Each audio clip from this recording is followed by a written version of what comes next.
Hello everyone, स्वागत है आप सबका आपके अपने यूट्यूब चैनल आर.के. मुनीम केमिस्ट्री क्लासेस पर। आज हम शुरू करेंगे सरफेस केमिस्ट्री। अब देखिए, सरफेस केमिस्ट्री की अगर हम बात करें तो सरफेस केमिस्ट्री में आपके 3 हेडिंग दे रखी है आरपीएससी में, एड्जॉर्प्शन, कोलॉइड्स और इमल्शन। आज हम पढ़ेंगे एड्जॉर्प्शन, जिसको हम हिंदी में कहते हैं अधिशोषण। ठीक है, देखिए सबसे पहले अगर हम बात करें सरफेस केमिस्ट्री की, तो जैसे नाम से ही पता चल रहा है सरफेस केमिस्ट्री। सरफेस को अगर हम सिंपल लैंग्वेज में कहें तो हिंदी में सतह कहते हैं। क्या कहते हैं? सतह। और एक इंग्लिश में अगर हम ऑल्टरनेट टर्म कहें तो इंटरफेस भी कहते हैं। तो देखिए सरफेस केमिस्ट्री क्या है? Deals with phenomena that occur at the surface और इंटरफेस। तो मतलब जो भी फिनोमिना आपके सरफेस पर या इंटरफेस पर हो रहे हैं वो हम सरफेस केमिस्ट्री में स्टडी करते हैं। जैसे एग्जाम्पल दे रखा है कोरोजन, इलेक्ट्रोड प्रोसेस और हेट्रोजीनस कैटालाइसिस ईटीसी, ये एग्जाम्पल है। जैसे कोरोजन जो है ये भी आपके सरफेस केमिस्ट्री का एग्जाम्पल है। इलेक्ट्रोड प्रोसेस, तो देखिए हमने इलेक्ट्रोकेमिस्ट्री पढ़ा था, उसमें कोरोजन हमने एक छोटा सा देखा था। इलेक्ट्रोड प्रोसेस जो है वो भी सरफेस केमिस्ट्री का पार्ट है। क्यों? क्योंकि जो इलेक्ट्रोड प्रोसेस हो रहा है, जो इलेक्ट्रोकेमिकल रिएक्शन हो रही है वो इलेक्ट्रोड की सरफेस पर ही हो रही है, तो वो सरफेस केमिस्ट्री का पार्ट है। हेट्रोजीनस कैटालाइसिस, तो जब हमने काइनेटिक्स पढ़ा था वहाँ हमने पढ़ा था कि जो कैटालाइसिस होता है 2 तरह का होता है, होमोजीनियस और हेट्रोजीनियस। हेट्रोजीनियस में आपके जो फेज होती है वो अलग होती है रिएक्टेंट और कैटलिस्ट की। तो ये एक एग्जाम्पल है किसका? सरफेस केमिस्ट्री का। तो सिंपल सा सरफेस केमिस्ट्री का मतलब ये है कि जो भी फिनोमिना सरफेस पर हो रहा है वो सरफेस केमिस्ट्री के अंदर आता है। अब इसमें एक फिनोमिना होता है एड्जॉर्प्शन, जिसको हम हिंदी में कहते हैं अधिशोषण। एक ऑल्टरनेट टर्म भी होती है, ऑल्टरनेट का मतलब इसके मिलती जुलती एक टर्म है एब्जॉर्प्शन। ठीक है, तो दोनों में कई बार हमको कन्फ्यूजन हो सकता है। एब्जॉर्प्शन को हिंदी में कहते हैं अवशोषण और इसको कहते हैं अधिशोषण। तो देखिए एब्जॉर्प्शन और एड्जॉर्प्शन में क्या फ़र्क है? एब्जॉर्प्शन जो फिनोमेना है वो सरफेस तक लिमिटेड नहीं रहता। जैसे मान लीजिए कि ये सरफेस है, ये मतलब कोई मान लीजिए सॉलिड है और इसमें कोई लिक्विड एब्जॉर्ब हो रहा है, तो लिक्विड एब्जॉर्ब होगा तो क्या होगा? ये ऊपर से एब्जॉर्ब होना शुरू हुआ और ये पूरा बराबर तक पहुँच गया। कहने का मतलब ये है कि जब आप इसमें लिक्विड की, जैसे मान लीजिए ये सॉलिड है, ये मैंने क्या कहा? सॉलिड है। सॉलिड पर क्या हो रहा है? लिक्विड एब्जॉर्ब हो रहा है। सॉलिड क्या कर रहा है? लिक्विड को एब्जॉर्ब कर रहा है। तो जब ये लिक्विड को एब्जॉर्ब कर रहा है और हमने देखा कि लिक्विड की कंसंट्रेशन जब हमने चेक करी तो देखा कि पूरे पे लगभग बराबर है, मतलब बिल्कुल बराबर नहीं है, अप्रॉक्सीमेटली सेम है। इसका मतलब क्या हुआ कि जब यूनिफॉर्म कंसंट्रेशन होती है जो एब्जॉर्ब हो रहा है तब हम उसको एब्जॉर्प्शन कहते हैं, मतलब कोई डिफरेंस नहीं है सरफेस में और बल्क में। लेकिन जब हम एड्जॉर्प्शन की बात करते हैं तो एड्जॉर्प्शन में क्या होता है कि इसकी सतह पर तो कंसंट्रेशन ज़्यादा होगी और थोड़ी बहुत अंदर भी होगी, ऐसी बात नहीं है, लेकिन अंदर जो है बहुत रेयर कंसंट्रेशन होती है। तो अगर कंसंट्रेशन जो है जो एड्जॉर्ब हो रहा है उसकी सरफेस पर कंसंट्रेशन ज़्यादा है कंपेयर टू बल्क, ये बल्क कहलाता है। ठीक है, तो बल्क के तुलना में अगर सरफेस पर कंसंट्रेशन ज़्यादा है तो उसको हम एड्जॉर्प्शन कह रहे हैं। ये बेसिक डिफरेंस होता है एब्जॉर्प्शन में और एड्जॉर्प्शन में। तो होता क्या है कि जब अगर हम बात करें मेनली सॉलिड पे होता है, सॉलिड में क्या हो रहा है? लिक्विड या गैस क्या होती है? एड्जॉर्ब होती है। तो एड्जॉर्ब का मतलब सतह पर रहती है, तो सतह पर उसकी कंसंट्रेशन ज़्यादा होती है और बल्क में उसकी कंसंट्रेशन कम होती है, इसको हम एड्जॉर्प्शन कहते हैं। मेनली क्या होता है? सॉलिड पर लिक्विड या गैस एड्जॉर्ब होती है। अब यहाँ पर एक टर्म दे रखी है एड्जॉर्बेट और एक टर्म दे रखी है एड्जॉर्बेंट। तो देखिए यहाँ पर एक तो वो है जिस पर एड्जॉर्प्शन हो रहा है और एक वो है जो एड्जॉर्ब हो रहा है। तो यहाँ पर एड्जॉर्प्शन किस पर हो रहा है? इस पर, ये जो सॉलिड इस पर एड्जॉर्प्शन हो रहा है। और एड्जॉर्ब हो कौन रहा है? ये जो मैंने बताया कि लिक्विड या गैस है, ये एड्जॉर्ब हो रहा है। तो जिस पर एड्जॉर्प्शन होता है वो एड्जॉर्बेट कहलाता है। ये आपके एड्जॉर्बेट मतलब जो एड्जॉर्ब हो रहा है। बेंट का मतलब ये यहाँ पर आप ऐसे याद कर सकते हैं, एन का मतलब इन का मतलब अंदर वाला। तो अंदर वाले का मतलब ये है कि जो आपके जिस पर एड्जॉर्प्शन हो रहा है वो तो एड्जॉर्बेंट है। क्या है? एड्जॉर्बेंट। कई बार कंफ्यूजन हो जाता है तो मैं ऐसे याद रखता हूँ, एन का मतलब इन का मतलब अंदर वाला। तो अंदर कौन है? ये सॉलिड।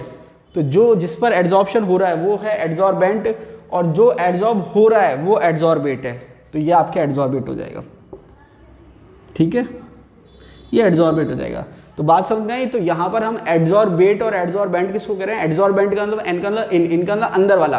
तो अंदर जो है जिस पर एड्जॉर्प्शन हो रहा है और बाहर कौन है? जो एड्जॉर्ब हो रहा है। तो जो बाहर एड्जॉर्ब हो रहा है वो एड्जॉर्बेट है और जिस पर एड्जॉर्प्शन हो रहा है वो एड्जॉर्बेंट है। समझ में आई बात? ये बेसिकली सॉलिड होता है।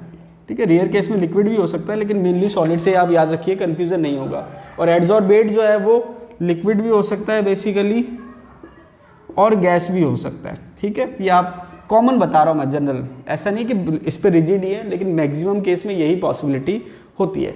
अब अगर हम बात करें एग्जाम्पल की, तो एग्जाम्पल जो है एड्जॉर्प्शन के, एड्जॉर्प्शन ऑफ गैस। अब देखिए जैसे मैंने कहा सबसे, अब ये मैंने कहा कि ये मैं कॉमन एग्जाम्पल बता रहा हूँ, तो यहाँ पर क्या दे रखा है, adsorption of gas like oxygen, hydrogen, carbon monoxide, chlorine, ammonia और सल्फर डाइऑक्साइड, और भी हो सकती है, at the surface of powdered charcoal. तो चारकोल आप सब जानते हैं कार्बन का अपर रूप होता है, एलोट्रॉप ऑफ कार्बन होता है, लेकिन क्या होता है, एमॉर्फस होता है, क्रिस्टलाइन नहीं होता। क्रिस्टलाइन कौन होता है, ग्रेफाइट, डायमंड और फुलरिन, ये क्रिस्टलाइन है, और चारकोल जो है वो एमॉर्फस है। तो पाउडर्ड चारकोल की अगर हम बात करें तो पाउडर्ड चारकोल जो है वो सॉलिड है, और उस पर क्या हो रही है, गैस एड्जॉर्ब हो रही है। ये एक एग्जाम्पल है एड्जॉर्प्शन का। तो चारकोल तो क्या हो गया, एड्जॉर्बेंट हो गया, और जो गैस है वो क्या हो गई, एड्जॉर्बेट हो गई। समझ में आ रही बात। इसके बाद आगे एग्जाम्पल दे रखा है, air become dry in the presence of silica gel. तो आपने एक चीज़ नोटिस करी होगी कि जैसे हम कोई चीज़ परचेस करते हैं, ऑर्डर करते हैं, तो कई बार एक छोटा सा उसमें पाउच सा निकलता है। जैसे मान लीजिए हम कोई भी चीज़ परचेस करें तो उसमें एक छोटा सा पाउच निकलता है, तो उसमें क्या सिलिका जेल होता है। अब उसका रोल क्या होता है, सिलिका जेल जो होता है वो क्या करता है कि जो मॉइस्चर प्रेजेंट है उसको एड्जॉर्ब कर रहा है। तो सिलिका जेल जो क्या है कि जो नमी प्रेजेंट है एयर में, मॉइस्चर प्रेजेंट है, H2O प्रेजेंट है, उसको एड्जॉर्ब करने का काम करता है। तो ये भी एक एग्जाम्पल है एड्जॉर्प्शन का। सॉरी, समझ में आ रही है बात। तो यहाँ पर ये हमने दो एग्जाम्पल देखे एड्जॉर्प्शन के जो सबसे कॉमन है। इसके बाद दे रहेगा रीजन। रीजन का मतलब कि एड्जॉर्प्शन हो क्यों रहा है। तो अगर सिंपल लैंग्वेज में हम समझें तो देखिए, जब हम बात करते हैं किसी सतह की, जैसे मान लीजिए मैंने कहा कि ये कोई सॉलिड ब्लॉक है, ठीक है, तो यहाँ पर इसकी सरफेस है, तो या लिक्विड भी आप कह सकते हैं, मेनली सॉलिड मान लेते हैं।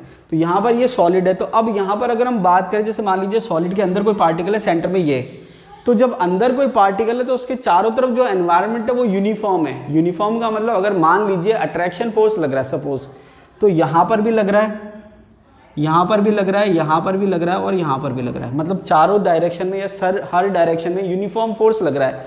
तो ये जो है, इस पर जो अंदर पार्टिकल जो है सेंटर में या बल्क में जो पार्टिकल है उस पर फोर्स यूनिफॉर्म है, उस पर फोर्स क्या है, यूनिफॉर्म। तो नेट फोर्स जो है वो बैलेंस हो जाता है, जीरो हो जाता है।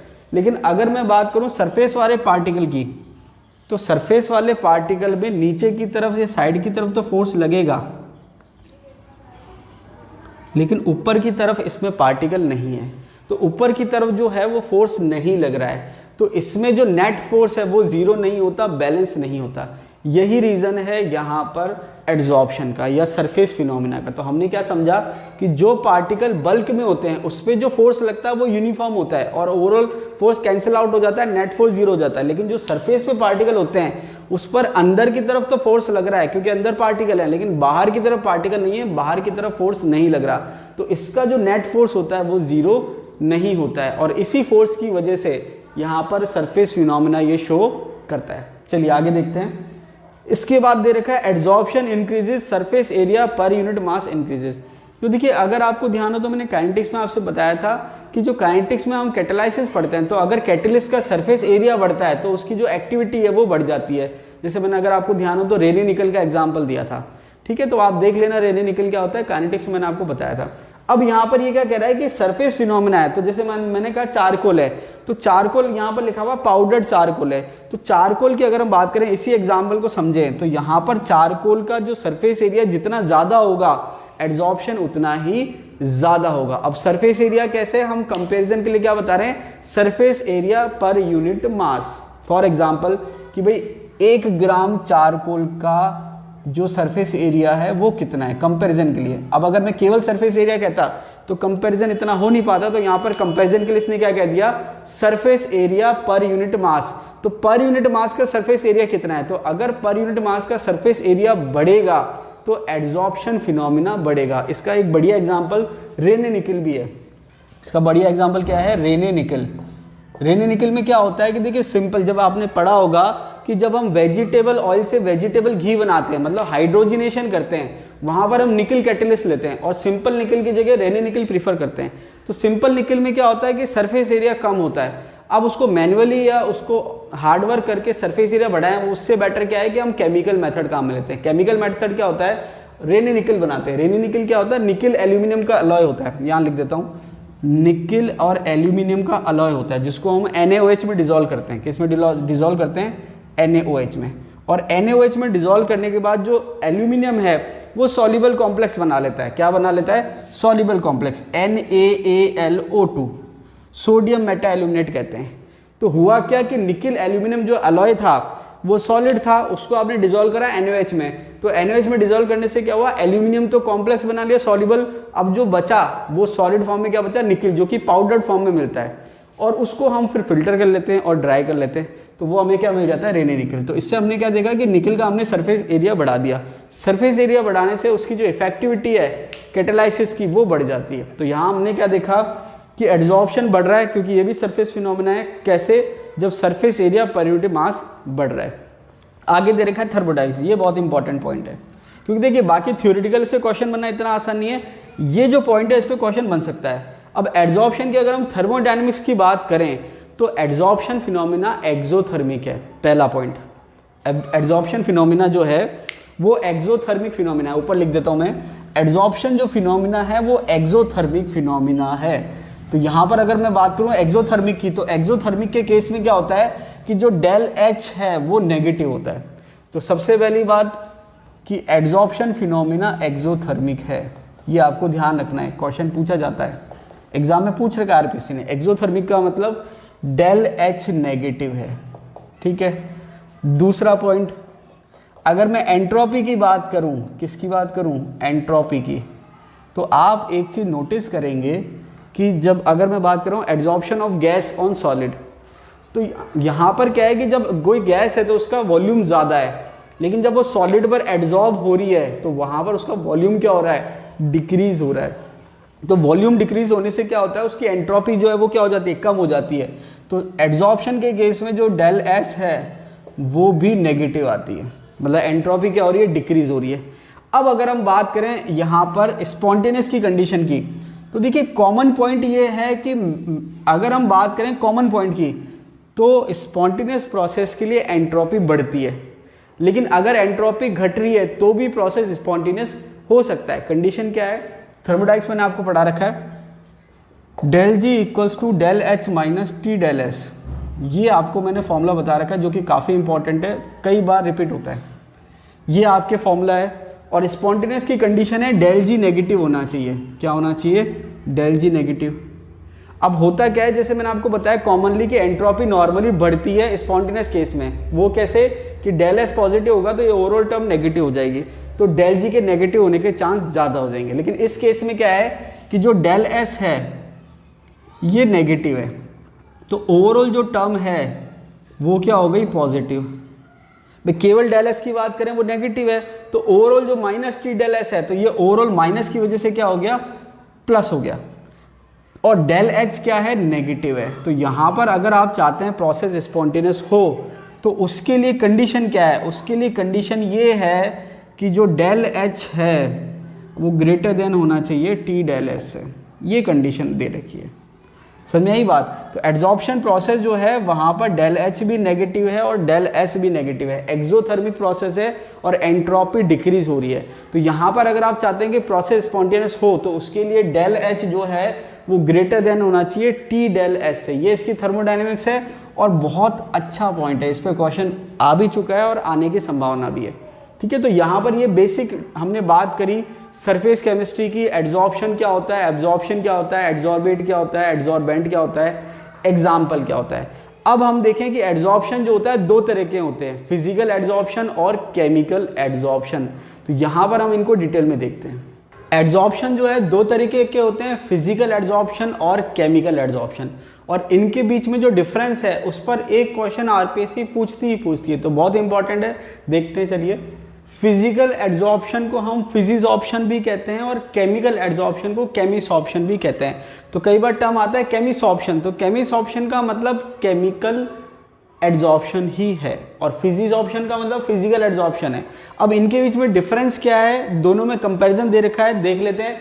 सबसे पहला पॉइंट दे रखा है वन डेल वॉल्ट फोर्स। अब देखिए शॉर्ट में मैंने लिख रखा है, पूरी लैंग्वेज नहीं लिख रखी है, वंडरवॉल्स फोर्सेस। इसका मतलब यह है कि जो फिजिकल एड्जॉर्प्शन है उसके लिए जो फोर्स रेस्पॉन्सिबल है वो है वंडरवॉल्स फोर्सेस। तो यहां पर फिजिकल एड्जॉर्प्शन के लिए जो फोर्स रेस्पॉन्सिबल है वो है वंडरवॉल्स फोर्सेस। और केमिकल एड्जॉर्प्शन की अगर हम बात करें तो केमिकल एड्जॉर्प्शन के लिए जो फोर्स रेस्पॉन्सिबल है वो है केमिकल बॉन्ड फॉर्मेशन। तो देखिए नाम से ही पता चल रहा है फिजिकल एड्जॉर्प्शन मतलब कोई बॉन्डिंग नहीं हो रही है और केमिकल एड्जॉर्प्शन का मतलब केमिकल बॉन्डिंग हो रही है। तो यहाँ पर जो फोर्स रेस्पॉन्सिबल है एड्जॉर्प्शन के लिए, केमिकल एड्जॉर्प्शन के लिए, केमिकल बॉन्ड फॉर्मेशन है और यहाँ पर केवल वंडरवॉल्स फोर्सेज है। तो इससे एक चीज क्लियर होगी कि ये जो फोर्स है ये वीक होता है और केमिकल बॉन्ड जो होता है वो स्ट्रांग होता है। ठीक है, तो ये वीक फोर्स है और ये स्ट्रांग है। अब इससे इंपैक्ट क्या पड़ेगा वो हम देख लेते हैं। Not specific in nature. अब देखिए वंडरवॉल फोर्स जो होता है वो स्पेसिफिक नहीं होता, वो यूनिवर्सल होता है, कॉमन होता है, मतलब किसी के बीच में भी वंडरवॉल फोर्स लग सकता है, लेकिन केमिकल बॉन्ड हर किसी के बीच में नहीं बनता। तो ये जो है स्पेसिफिक नहीं है। तो जैसे अभी हमने देखा था कि चारकोल पे जब हमने बात करा था गैस एड्जॉर्ब हो रही है तो लगभग सारी गैस, काफी सारी गैस हमने लिख दी थी। इसका मतलब वो फिजिकल एड्जॉर्प्शन को बता रहा है, कोई बहुत स्पेसिफिक गैस नहीं है जो चारकोल पर एड्जॉर्ब होगी। लगभग हर गैस चारकोल पर एड्जॉर्ब हो जाती है, कोई कम होती है कोई ज्यादा होती है। तो यहाँ पर ये स्पेसिफिक नहीं है क्योंकि कोई बॉन्ड फॉर्म नहीं हो रहा। वंडरवॉल फोर्स जो है यूनिवर्सल है। लेकिन अगर हम बात करें केमिकल एड्जॉर्प्शन की या केमिसॉर्प्शन की तो यहाँ पर ये क्योंकि केमिकल बॉन्ड फॉर्म हो रहा है तो ये हाईली स्पेसिफिक इन नेचर है। तो ये स्पेसिफिक नहीं है, ये स्पेसिफिक है। अब देखिए ये सारे पॉइंट इंपॉर्टेंट है।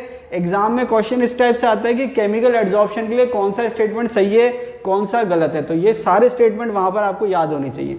नेक्स्ट दे रखा है रिवर्सिबल इन नेचर। अब क्योंकि जो फोर्स है वो वीक है तो जो बॉन्डिंग है वो भी वीक है, इसलिए जो प्रोसेस है वो रिवर्सिबल है। मतलब एड्जॉर्प्शन जो प्रोसेस है वो क्या है, रिवर्सिबल इन नेचर है, जबकि ये क्या है, इरिवर्सिबल, क्योंकि बॉन्ड फॉर्म हो गया है, केमिकल बॉन्ड फॉर्म हो गया तो ये इरिवर्सिबल है, जबकि ये रिवर्सिबल है। ठीक है, यहां दे रखा more easily liquefiable gas are adsorb readily, gas which can react with the adsorb and show chemisorption. तो कहने का मतलब ये कि कौन सी गैस कौन सा एड्जॉर्प्शन ज्यादा शो करेगी और उसका रीजन क्या होगा। तो यहां पर ये दे रखा है कि जो गैस आसानी से लिक्विफाई होती है वो फिजिकल एड्जॉर्प्शन आसानी से शो करेगी। तो ये पॉइंट भी इंपॉर्टेंट है, इस पर क्वेश्चन आता है। अब क्वेश्चन क्या आएगा मैं आपको बताऊंगा अभी आगे। More easily liquefiable gases are adsorb readily. अब देखिए यहाँ पर क्या है कि फिजिकल एड्जॉर्प्शन में कोई पर्टिकुलर स्पेसिफिक नेचर तो है नहीं, कोई सी भी गैस जो है वो एड्जॉर्ब हो सकती है। अगर हम एग्जांपल की बात करें, चारकोल पर एड्जॉर्प्शन की बात करें गैस का, तो जो गैस आसानी से लिक्विफाई हो सकती है वो जल्दी से क्या हो जाएगी, एड्जॉर्ब हो जाएगी। तो ये आपको ध्यान रखना है। और इसी पॉइंट पे हम एक ऑर्डर भी बनाएंगे कि कौन सी गैस का लिक्विफिकेशन ऑर्डर क्या होता है और एड्जॉर्प्शन ऑर्डर क्या होगा। तो जो गैस आसानी से लिक्विफाई होती है वो जल्दी से एड्जॉर्ब होगी, और यहाँ पर जो स्पेसिफिक है, जो केमिकल रिएक्शन शो कर रही है, वो आसानी से एड्जॉर्ब होगी। तो देखिए क्या ले रखा है, gas which can react with adsorbent show chemisorption. तो जो रिएक्शन कर सकती है वो एड्जॉर्प्शन शो करेगी, और जो रिएक्शन शो नहीं कर सकती वो एड्जॉर्प्शन शो नहीं कर सकती। तो ये वाला पॉइंट इंपॉर्टेंट है। ठीक है, अभी हम देखेंगे आगे।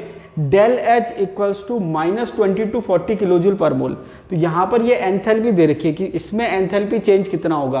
तो अभी हमने देखा था कि एक्सोथर्मिक प्रोसेस है तो इसलिए नेगेटिव साइन है, चाहे फिजिकल एड्जॉर्प्शन हो चाहे केमिकल एड्जॉर्प्शन हो, डेल एच हमेशा क्या होगा, नेगेटिव होगा। ठीक है, एंट्रोपी भी मैंने बता दी थी आपको। डेल एच नेगेटिव है, इसकी वैल्यू कितनी है 20 to 40 और उसकी वैल्यू कितनी है 80 to 240 किलोजूल पर मोल। तो आपको कंपैरिजन में आपको लग रहा है कि ये बहुत कम है उसके कंपैरिजन में और वो ज़्यादा है। उसका रीज़न क्या है कि यहाँ पर वीक फोर्स काम कर रहे हैं और जबकि वहाँ पर स्ट्रॉन्ग फोर्स केमिकल बॉन्डिंग काम कर रहे हैं। तो ये डेटा भी आपको याद रखना है, डेटा भी पूछा जा चुका है। जैसे मान लीजिए वो पूछेगा सही स्टेटमेंट क्या है तो वहाँ पर आपको वैल्यू भी याद होनी चाहिए। ये तो आपको याद हो गया कि इसकी कम है उसकी ज़्यादा है, लेकिन वैल्यू कितनी है 20 से 40, उसकी कितनी है 80 से 240 किलोजूल पर मोल, ये आपको याद होनी चाहिए। ठीक है, इसके बाद दे रखा है डिक्रीजेस विद इंक्रीजिंग टेम्परेचर। तो कहने का मतलब है कि जो फिजिकल एड्जॉर्प्शन है उसके लिए कंडीशन कौन सी है, favourable low temperature. Low temperature जो है फेवरेबल कंडीशन है किसके लिए, फिजिकल एड्जॉर्प्शन के लिए। और अगर आप टेम्परेचर बढ़ाओगे तो एड्जॉर्प्शन क्या हो जाएगा, डिक्रीज हो जाएगा। जबकि यहाँ पर हाई टेम्परेचर फेवरेबल है, यहाँ पर क्या है, हाई टेम्परेचर फेवरेबल है। अगर आप टेम्परेचर बढ़ाओगे तो एड्जॉर्प्शन बढ़ जाएगा। तो ये भी एक बहुत इंपॉर्टेंट डिफरेंस है दोनों में। इसमें लो टेम्परेचर फेवरेबल है, उसमें हाई टेम्परेचर फेवरेबल है। इसमें टेम्परेचर बढ़ाने से एड्जॉर्प्शन डिक्रीज हो रहा है, उसमें टेम्परेचर बढ़ाने से एड्जॉर्प्शन क्या हो रहा है, इंक्रीज हो रहा है। डिफरेंस है। ठीक है, एक्टिवेशन एनर्जी की बात करें तो इसकी एक्टिवेशन एनर्जी नेग्लिजिबल होती है, बहुत कम होती है, यहाँ इसका मतलब डिक्रीज नहीं है, यहाँ इसका मतलब है बहुत नेग्लिजिबल है। और इसकी एक्टिवेशन एनर्जी बहुत ज़्यादा तो नहीं होती, लेकिन इसके कंपैरिजन में क्या होती है, ज़्यादा होती है। तो यहाँ पर ये इंक्रीज वाला नहीं बता रहा, ये बता रहा है कि इसकी एक्टिवेशन एनर्जी नेग्लिजिबल है और इसकी एक्टिवेशन एनर्जी इसके कंपैरिजन में अच्छी खासी है, ठीक ठाक है। ठीक है, यहाँ पर ये कह रहा है दोनों पॉइंट सेम है, यहाँ पर मतलब यहाँ पर डिफरेंस नहीं है, दोनों में सेम है कि अगर आप सरफेस एरिया बढ़ाओगे तो एड्जॉर्प्शन बढ़ेगा, और यहाँ पर भी अगर आप सरफेस एरिया बढ़ाओगे तो एड्जॉर्प्शन बढ़ेगा। ये मैंने आपको बता दिया था कि सरफेस एरिया बढ़ता है तो एक्टिव साइट्स बढ़ जाती है, जिससे एड्जॉर्प्शन बढ़ सकता है, क्योंकि सरफेस फिनोमेना है, तो सरफेस जितनी ज़्यादा होगी फिनोमेना उतना ज़्यादा होगा, तो सरफेस एरिया ज़्यादा होगा तो एड्जॉर्प्शन ज़्यादा होगा।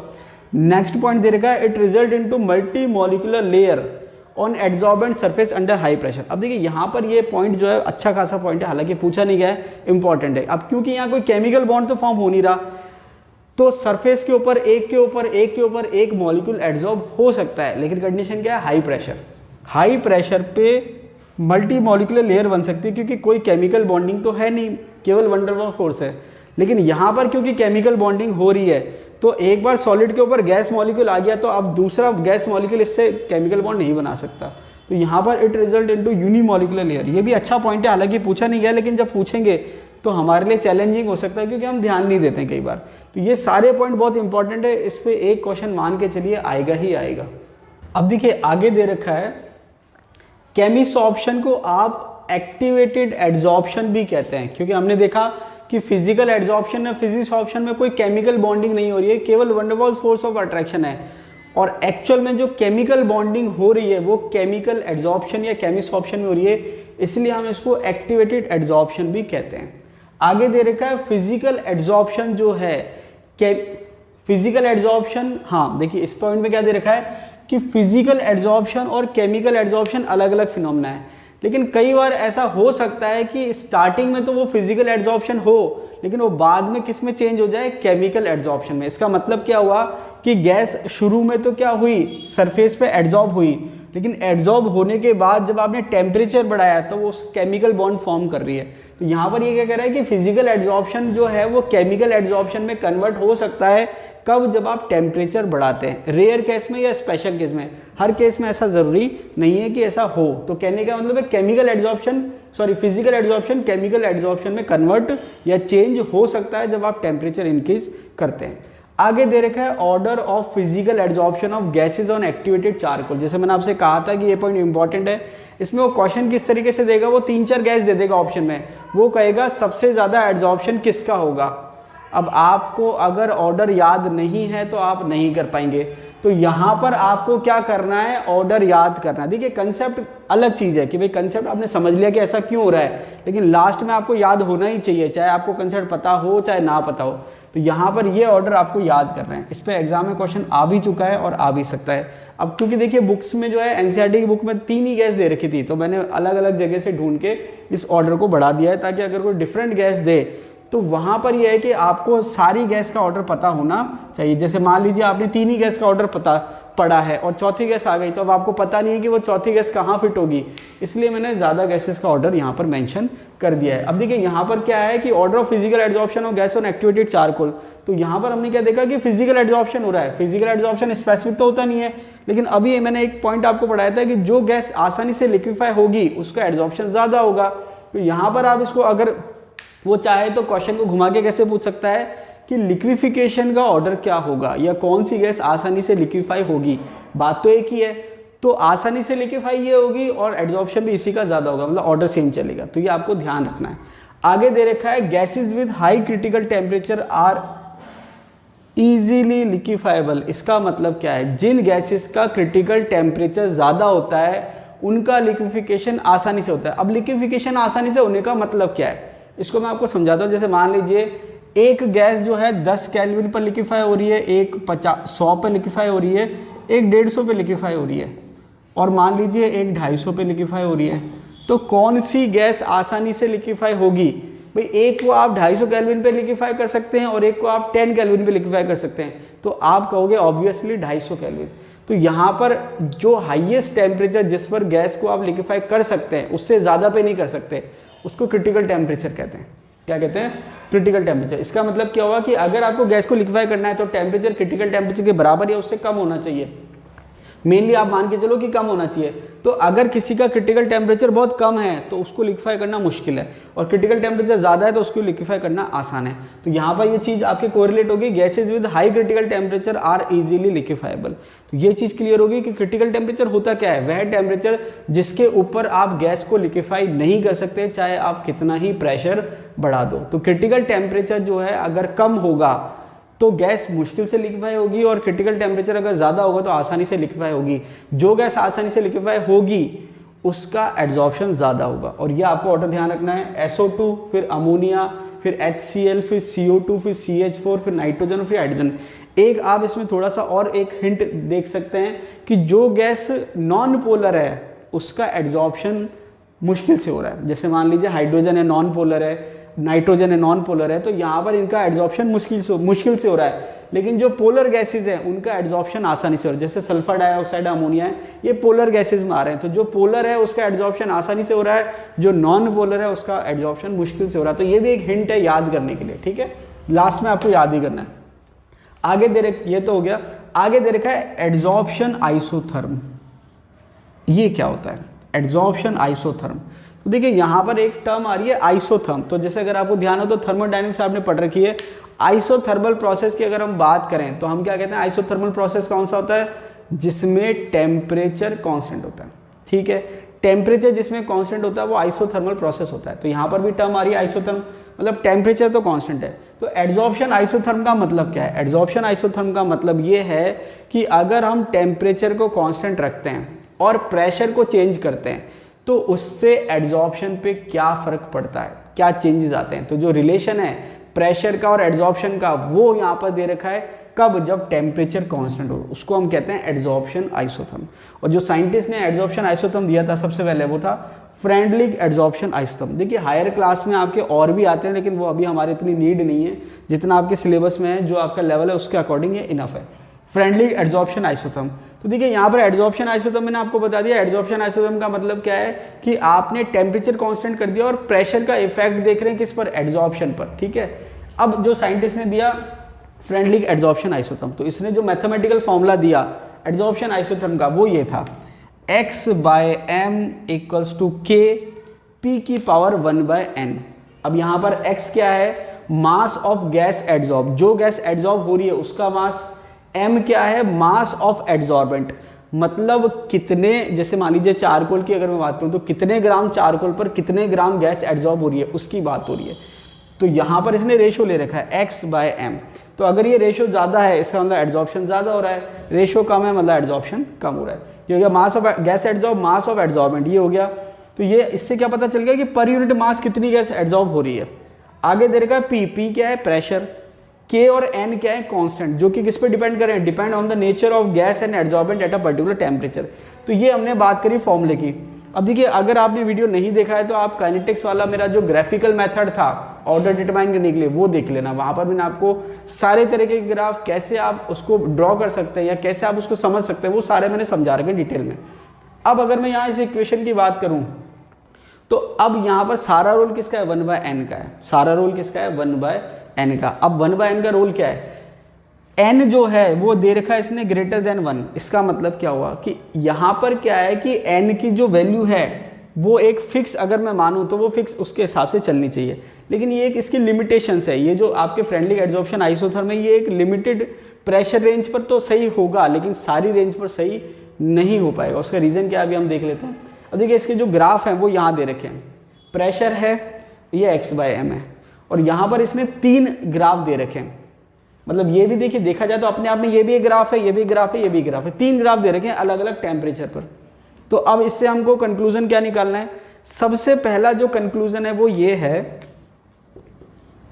कि अगर मैं कांस्टेंट प्रेशर की बात करूं, जैसे मान लीजिए मैं प्रेशर बढ़ा रहा हूं, तो मैं किसी भी अगर एक प्रेशर की बात करूं, जैसे मान लीजिए मैंने कहा ये प्रेशर है, तो इस प्रेशर को जब मैं बढ़ाऊंगा तो आप देखेंगे कि ये आपके एक पॉइंट ये आ गया, एक पॉइंट ये आ गया और एक पॉइंट ये आ गया।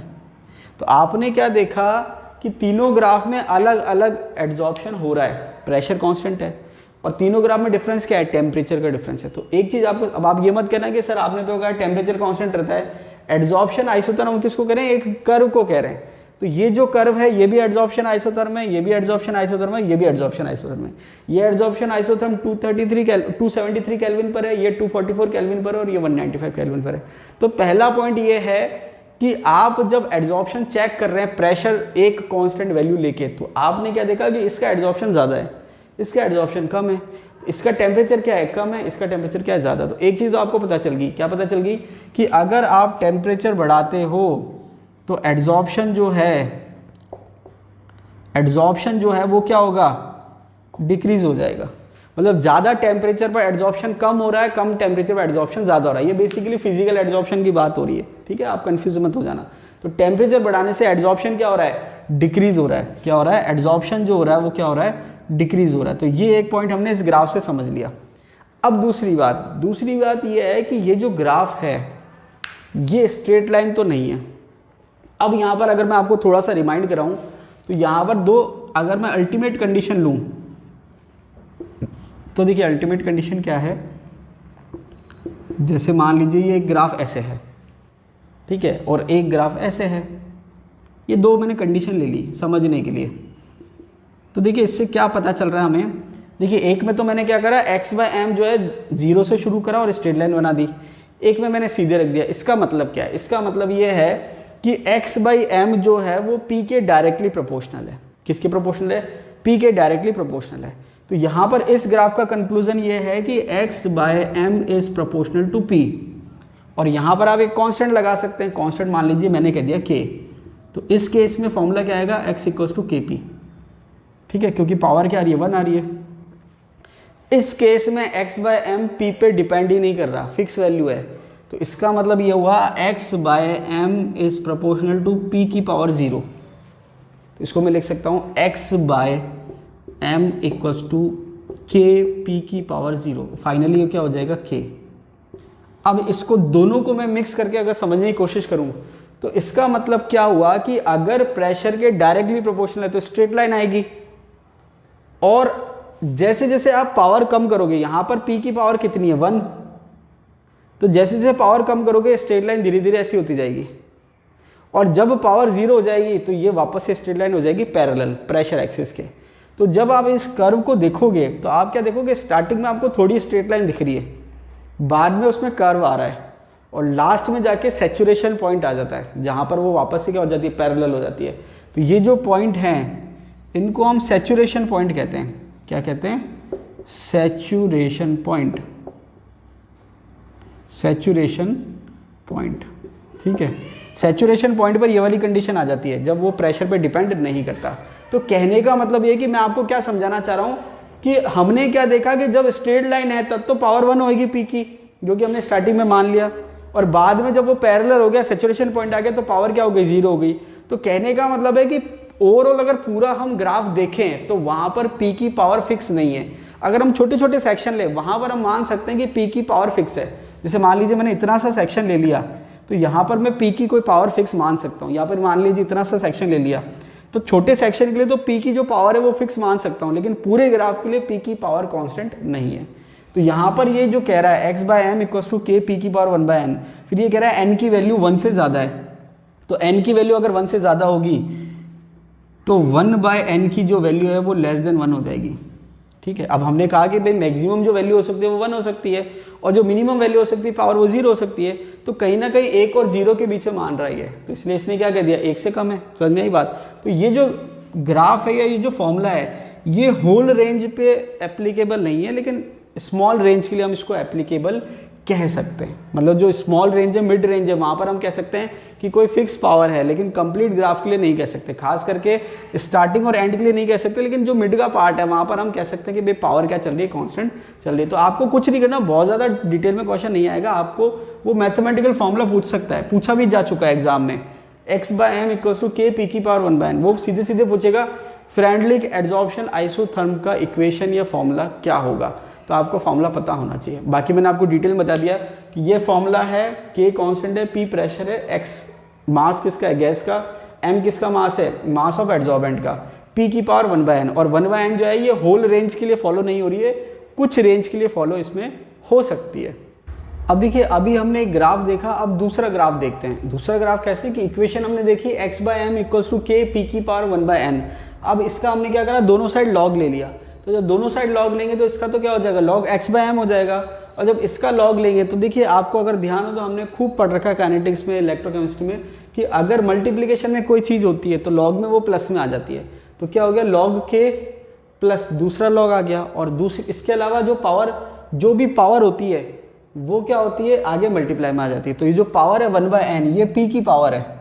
तो जब p का आप लॉग लोगे तो उसके आगे आ जाएगी, तो ये आ जाएगी 1/n log p। ये पूरे ओवरऑल की पावर नहीं है, ध्यान रखना।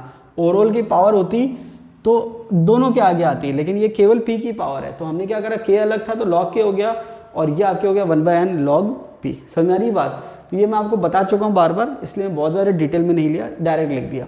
अब जब आप इस इक्वेशन से ग्राफ बनाएंगे तो देखिए ये सब मैंने आपको ग्राफ समझा रखे हैं अच्छे से। तो यहाँ पर अगर मैं इक्वेशन की बात करूँ तो इक्वेशन क्या होगी, ये आपके x/m है, ठीक है। इक्वेशन की अगर मैं बात करूँ तो ये इक्वेशन जो है वो कौन सी इक्वेशन बन रही है, तो ये इक्वेशन बन रही है y equals to mx plus c, ये इक्वेशन बन रही है। तो देखिए ये स्ट्रेट लाइन की इक्वेशन होती है। स्ट्रेट लाइन की इक्वेशन में क्या आ रहा है कि y तो y एक्सिस को बता रहा है, x x एक्सिस को बता रहा है, m जो बता रहा है स्लोप को बता रहा है, और c जो बता रहा है इंटरसेप्ट को बता रहा है। यहाँ पर m क्या है, स्लोप है, y एक्सिस है, x एक्सिस है, m क्या है, स्लोप है, और c क्या है, इंटरसेप्ट है। c क्या है, इंटरसेप्ट। स्लोप को हिंदी में ढाल कहते हैं और इंटरसेप्ट को हिंदी में अंतःखंड कहते हैं, ठीक है। तो यहाँ पर जब हम ग्राफ की बात करेंगे तो ये तो बता रहा है y को ये बता रहा है, क्योंकि ये कांस्टेंट है, c कांस्टेंट को बता रहा है तो ये c को बता रहा है, ये बता रहा है x को log p, और 1/n जो है वो किसको बता रहा है, m को। तो यहाँ पर जब आप ग्राफ प्लॉट करेंगे तो ये आपके log x/m y एक्सिस पे आ जाएगा। यहाँ पर मैं बना देता हूँ, यहाँ थोड़ा सा स्पेस की प्रॉब्लम आ रही है, ये मैंने ग्राफ बना दिया, ठीक है। तो ये हो गया log x/m। तो मैंने आपसे कहा था कि आपको ग्राफ रटने की ज़रूरत नहीं है, आप समझेंगे अगर इक्वेशन को तो ग्राफ आप खुद बना सकते हैं। तो ये मैंने ग्राफ बना दिया, और ये मैंने इसको बोलते हैं एक्स्ट्रापोलेट करना, ठीक है। ये मैंने बना दिया। तो ये log x/m हो गया y एक्सिस की जगह, इसके अलावा x एक्सिस की जगह क्या होगा, log p। तो ये log p लिख दिया मैंने। स्लोप क्या है, स्लोप जो है हमारा वो है 1/n। तो इसका जो स्लोप है वो मैंने लिख दिया, स्लोप इक्वल्स टू 1/n। और जो इंटरसेप्ट है, अंतःखंड है, वो किसके बराबर है, तो देखिए यहाँ पर c जो है वो किसके बराबर, log k के बराबर आ रहा है। तो ये हमारा ग्राफ तैयार हो गया। तो इससे एक चीज़ हमें क्या पता चल रही है कि जैसे जैसे आप p बढ़ाएंगे वैसे वैसे log p बढ़ेगा, वैसे वैसे log x/m की वैल्यू बढ़ेगी। अब यहाँ पर ये क्या कहना चाह रहा था कि ये जो ग्राफ है यहाँ पर, क्योंकि पावर इसने क्या है 1/n की जो वैल्यू है वो 1 से कम आती है। अब वैल्यू कितनी आती है वो हमें पता नहीं है, तो वो वैल्यू कैसे पता करें, वो हम इस ग्राफ से पता कर सकते हैं। भाई वो जो पहले वाला ग्राफ था उससे तो 1/n की आप वैल्यू नहीं निकाल सकते, लेकिन इस ग्राफ से आप 1/n की वैल्यू निकाल सकते हैं। अब यहाँ पर बात ये है कि ये इसमें लिमिटेशंस है, क्या है, limitations of Freundlich isotherm. Limitation क्या है, अभी मैंने आपको थोड़ी देर पहले ही समझाया था। लिमिटेशन क्या है कि जो 1/n की वैल्यू है वो 0 से 1 के बीच में होती है। जैसे इसने कहा कि 1/n की वैल्यू क्या है, कम है, लेकिन जब मैं एक्सट्रीम कंडीशन की हम बात करते हैं तो वहाँ पर n की वैल्यू फिक्स नहीं रहती है, वो वेरी करती है। जैसे मैंने कहा जब प्रेशर बहुत, जैसे मान लीजिए 1/n है तो 1/n जो है p क्या हो गया, फाइनली p क्या होता है, पावर 0 हो जाती है। तो n की जो वैल्यू है, 1/n की वैल्यू, n की जगह इसको मैं 1/n लिख देता हूँ, वो ज़्यादा सही रहेगा, n गलती से लिख दिया यहाँ पर 1/n। तो 1/n की जो वैल्यू है वो वेरी करती है। तो जब प्रेशर बहुत ज़्यादा हो जाता है, हाई प्रेशर हो जाता है, तो 1/n की वैल्यू क्या हो जाती है, 0 हो जाती है। और प्रेशर कम होता है तो 1/n की वैल्यू 1 होती है। तो कहने का मतलब ये है कि 1/n की वैल्यू फिक्स नहीं है, वो एक लिमिटेड रेंज तक फिक्स है। तो ये क्या है कि जो फ्रेंडलिक आइसोथर्म जो फॉर्मूला है, जो इक्वेशन है, वो लिमिटेड रेंज के लिए सही है, पूरे के लिए सही नहीं है। तो यहाँ पर क्या कह रहा है, equation holds good only over a limited range of pressure. ये इंपॉर्टेंट चीज़ है कि ये पूरे प्रेशर की रेंज पर फॉलो नहीं हो रहा। क्यों, क्योंकि 1/n की वैल्यू फिक्स नहीं है, वो वेरी कर रही है। अगर फिक्स होती तो हम इसको सही मान लेते फॉर्मूले को कि भाई पूरे ग्राफ के लिए फिक्स है, लेकिन पूरे ग्राफ के लिए फिक्स नहीं है, इसलिए हमने यहाँ इसको डॉट डॉट छोड़ दिया है। क्यों, क्योंकि अगर हम पूरी लाइन अगर स्ट्रेट बना देते तो फिर इसका मतलब पूरा ग्राफ आ गया, पूरा ग्राफ नहीं आ रहा है, इसलिए इसको डॉट डॉट छोड़ रखा है, ठीक है। आगे दे रखा है, ये इसकी लिमिटेशंस हो गई। तो आपको कुछ नहीं करना, बहुत ज़्यादा क्वेश्चन कुछ नहीं आएगा, केवल आपको ग्राफ ध्यान रखना है और आपको फॉर्मूला ध्यान रखना है। इसके बाद ये कह रहा है कि जो इसके बाद जो एड्जॉर्प्शन आइसोथर्म आए वो दिया लैंगमर ने और बैट ने। बहुत ज़्यादा आपके काम का नहीं है, आपको केवल नाम ध्यान रखना है कि फ्रेंडली के बाद जो एड्जॉर्प्शन आइसोथर्म दिए वो लैंगमर ने दिए और बैट ने दिए। लैंगमर का जो एड्जॉर्प्शन आइसोथर्म है वो मोनोलेयर के कंसेप्ट पे बेस्ड है और बैट का जो आइसोथर्म है वो मल्टी लेयर के कंसेप्ट पे बेस्ड है। तो देखिए यहाँ पर जो सबसे ज़्यादा क्वेश्चन बनने के चांस है वो है आपके फिजिकल और केमिकल एड्जॉर्प्शन का जो डिफरेंस है उस पे क्वेश्चन बनने के चांस है। और क्योंकि बहुत ज़्यादा बड़ा पोर्शन नहीं है तो बहुत ज़्यादा क्वेश्चन बनने के चांस नहीं है। तो यहाँ पर आप प्रीवियस ईयर के पेपर देखेंगे तो ये जो आपके सर्फेस केमिस्ट्री वाला चैप्टर है तो इससे आपके 1, 2 या मैक्सिमम से मैक्सिमम 3 क्वेश्चन पूछे जा सकते हैं। इससे ज़्यादा क्वेश्चन पूछने के यहाँ चांस नहीं है। तो 3 भी मेरे हिसाब से बहुत ज़्यादा हो जाएंगे, 2 से 3 मान के चलिए। इस यूनिट से आपके 1 से 3, चलिए 2 से 3 भी नहीं, 1 से 3 के लगभग क्वेश्चन आपके आएंगे। तो एक क्लास हमारी आज हो गई है जिसमें हमने एड्जॉर्प्शन कंप्लीट कर लिया। 2 क्लास हम और लेंगे जिसमें हमारा जो सरफेस केमिस्ट्री का जो कॉलॉइड वाला पार्ट है, कॉलॉइड और इमल्शन, वो कंप्लीट हो जाएगा। तो 3 वीडियो में हमारी जो सरफेस केमिस्ट्री की थ्योरी कंप्लीट हो जाएगी। फिर एक हम जो है प्रीवियस ईयर के क्वेश्चन वाला वीडियो लेंगे। तो ये हमारा सरफेस केमिस्ट्री जो है वो कंप्लीट हो जाएगा। एक बात मैं आपसे और कहना चाह रहा हूँ कि जैसे जो लास्ट वीडियो मैंने आपको बनाया था सॉलिड स्टेट के क्वेश्चंस वाला, उसमें मैंने आपसे क्वेश्चन के आंसर पूछे थे, आपने कोई रेस्पॉन्स नहीं दिया है। तो देखिए अगर आपका नेगेटिव रेस्पॉन्स रहेगा या कोई रेस्पॉन्स नहीं आएगा तो फिर ये है कि जो मोटिवेशन है वो कम हो जाता है। अब जैसे मान लीजिए मैं इतनी मेहनत कर रहा हूँ, आपके लिए वीडियो बना रहा हूँ और आप कोई रेस्पॉन्स नहीं देंगे तो फिर ये रहेगा कि भाई जब आप वीडियो देख ही नहीं रहे तो वीडियो बनाने का फ़ायदा क्या है। तो इसका आप ध्यान रखिए, क्योंकि अगर आप रेस्पॉन्स नहीं देंगे तो मुझे लगेगा कि जो मैं मेहनत कर रहा हूँ उसका कोई यूज़ ही नहीं है, कोई वीडियो में रेस्पॉन्स ही नहीं आ रहा है। तो आप रेस्पॉन्स ज़रूर दीजिए। तो ये आपकी रेस्पॉन्सिबिलिटी है। अगर वैसे आप देख रहे हैं कोई प्रॉब्लम नहीं है, लेकिन जब मैं आपसे कोई क्वेश्चन पूछता हूँ तो आपको रेस्पॉन्स देना है। उससे मुझे एक चीज़ पता चल रही है, आप देख भी रहे हैं और रेस्पॉन्ड भी कर रहे हैं। अब यहाँ पर आप रेस्पॉन्स नहीं दे रहे हैं, इसका मतलब या तो आपने देखा ही नहीं है, और देखा है तो आपने रेस्पॉन्स देना ज़रूरी नहीं समझा। तो ये सही बात नहीं है। चलिए आज के लिए इतना ही, मिलते हैं अगले वीडियो में। धन्यवाद।